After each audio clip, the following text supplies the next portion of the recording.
like any high school kid that just shows up, there's a lot to learn, right? There's a learning curve, but those guys are coming out here and busting their butts every day, trying to do what we're asking them to do. And those guys are getting better every day, really. What's that learning curve like for a young guy? You went through that when you were a freshman here. I think, honestly, the biggest difference is really on the field because what we're asking them to do is just, stuff's more complex in terms of the offensive schemes, Sure. Pass protections, routes, those type of things. So they're probably being asked to do a whole lot more than they've ever been asked to do before. But those guys are, sticking around after practice, sticking around late at nights, trying to get a little extra meeting time in with me. So they're trying to come along fine, and they're doing their part. You redshirted your freshman year, didn't you? I did. I think most people do redshirt. I know it's a little bit uncommon these days, but I did. How much did that help you?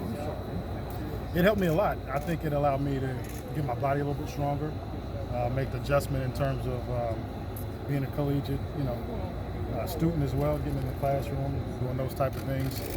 But as far as on the field, it just allowed me to get stronger, faster, and adjust to the game a little bit more.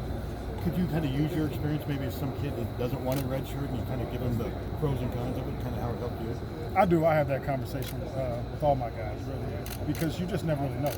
You don't know how fast someone's going to develop, and you just don't know what that depth chart is going to look like right away. And sometimes the end result is not always indicative of how it all started, meaning I redshirted my first year, and I went on to have a pretty good career. Some guys don't redshirt, and maybe NFL's in the cards, maybe it's not. You just never really know how that thing is going to play out. Gavin's been out a little bit. Does that concern you at all?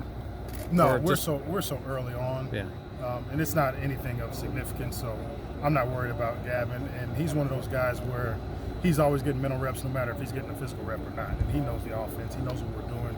So he's one of those guys I trust, and I know he'll be ready when he This might be a good question for LeVar too, but is Devin Hilson a guy who might be able to help on special teams, get on the field more? I mean, what's his development been like? Well, the expectation really in my room is that all the guys get on special teams and help. But specifically, if you're asking about Devin, I think he can.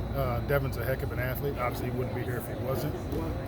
He's a guy that's had that year to develop. He's been on scout team.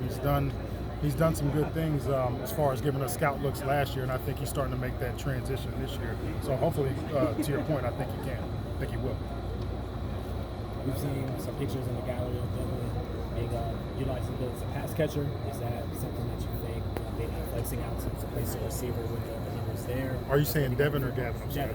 Devin. Really, all of them. Like I said, the expectation in my room, I don't limit what someone can do to each individual.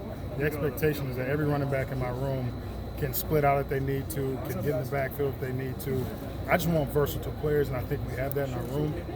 So we try to get those guys the best opportunity to really help the offense be successful. You missed last week practice with the injury. How do you just see him come back and get back into the fold? Phil Parker, Kelton Copeland. Well, missing time sometimes is part of the business when you're playing football. The injuries are going to come.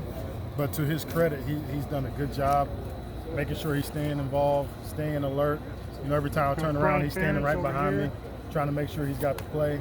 I think he's dialed in more than he's ever been since he's been here, which is good to see. In terms of Deshaun, he's somebody that yourself, Coach Johnson, said has made a huge leap since he entered in terms of understanding the playbook and just carrying on that momentum. How have you seen that carry over from spring practice to now and really getting into the full competition? It's been great for Deshaun. Wanting to get those reps. He got a chance to play in the bowl game and show what he could do, and then you transfer that, move forward. And you look at the spring, he gets a lot of reps in the spring.